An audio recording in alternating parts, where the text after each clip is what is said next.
एक गांव में एक साहूकार रहता था। साहूकार बहुत पैसे वाला था। आसपास के गांव में उसका बड़ा नाम था। उसे अपने रुतबे का बड़ा ही घमंड था। वह अपने नाम को बनाए रखने के लिए बहुत ज्यादा सोचता था। इतनी धन दौलत होने के बाद भी साहूकार खुश नहीं था, क्योंकि उसकी कोई संतान नहीं थी। साहूकार को कई सालों बाद संतान की प्राप्ति हुई।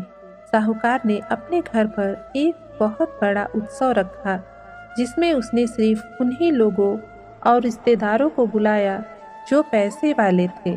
पास के गांव में साहूकार की सगी बहन भी रहती थी।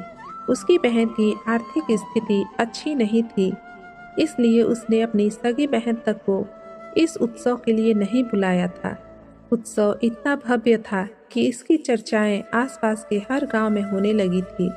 यह खबर उस साहूकार की बहन तक भी पहुंच गई। बहन को जब यह पता चला कि उसके भाई को संतान सुख प्राप्त हुआ, तो उसे बहुत खुशी हुई। बहन ने सोचा कि शायद भाई गलती से भूल गया होगा और अपनों को भला कोई न्योता देता है क्या। बहन ने उत्सव में जाने की तैयारियां शुरू कर दी। उत्सव के दिन बहन सुबह ही अपने भाई के घर जाने के लिए निकल पड़ी। रास्ते में अपने पुराने मैले कपड़े देख उसे ख्याल आया कि अगर किसी और के घर जाना होता तो मैं ऐसे कपड़ों में जाने की सोचती भी नहीं, लेकिन मैं तो मेरे अपने घर जा रही हूँ।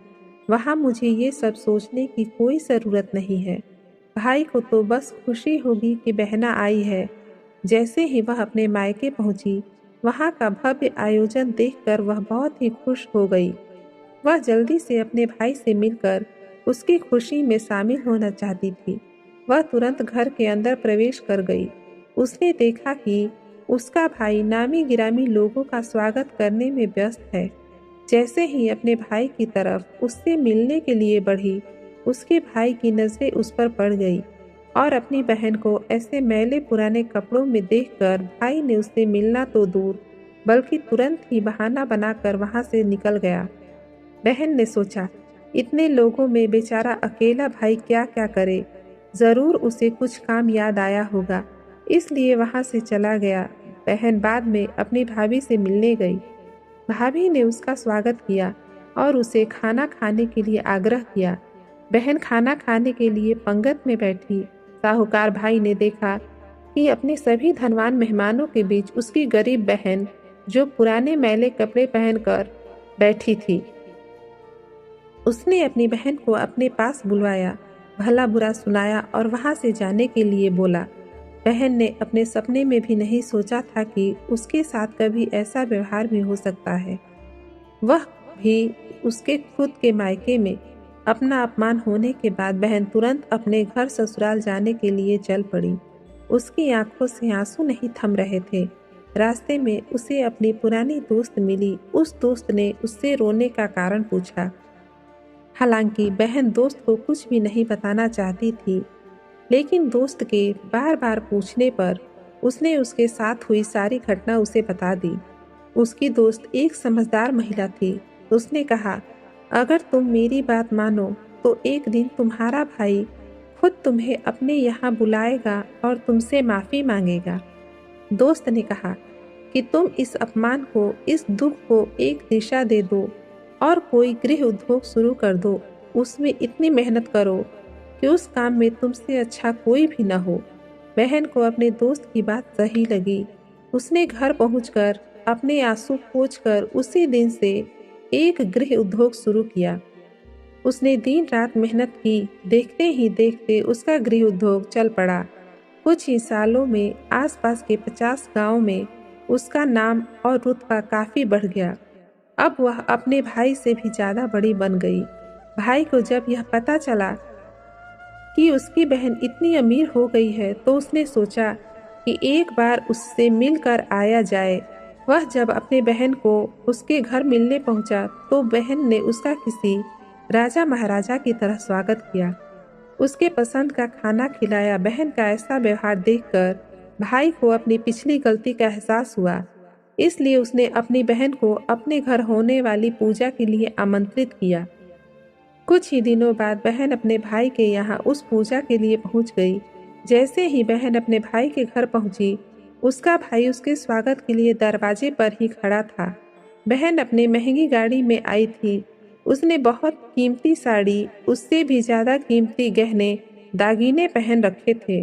बहन का ऐसा ठाट बाट देखकर सिर्फ भाई नहीं बल्कि पूरा गांव दंग रह गया। भाई दौड़ कर आया और बहन की गाड़ी का दरवाज़ा खोलकर उसे बाहर आने के लिए कहा और बड़े प्यार से उसे पूजा का प्रसाद ग्रहण करने के लिए बुलाया। बहन को इस बार 12 पकवान परोसे गए थे। चांदी की थाली में उसे खाना दिया गया था, साथ में एक सोने की चम्मच भी रखी गई थी। उसके बैठने के लिए बेशकीमती पाट रखा गया था। बहन को यह सब देखकर उसके वह पुराने दिन याद आ गए, जब भाई ने उसे बिना खाना खिलाए ही भला बुरा कहकर वापस लौटा दिया था। बहन खाना खाने के लिए तो नहीं बैठी, लेकिन उसने अपने सारे कीमती दाग दागीने और जेवर उतार कर उस थाली के सामने रख दिए और खाने में से कुछ निवाले उन दाग दागीने पर रख दिया।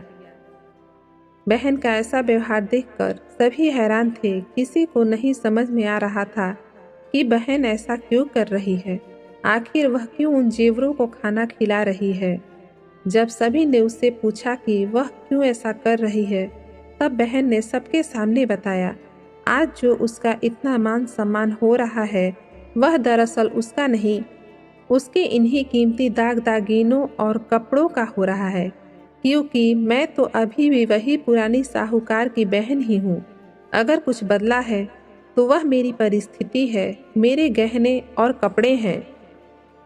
भाई ने अपनी गलती का एहसास होने पर इस बार अपनी बहन के पैर पकड़कर माफ़ी मांगी। बहन जो पहले भी अपने भाई से निस्वार्थ प्रेम करती थी, उसने अपने भाई को माफ़ कर दिया और उसे गले से लगा लिया। दोस्तों, पैसे सिर्फ हमारे जीवन को सरल बनाने के लिए हैं, जबकि रिश्ते जीवन में मिले किसी वरदान की तरह हैं। उन्हें सच्चे मन से और निस्वार्थ भाव से निभाया जाए।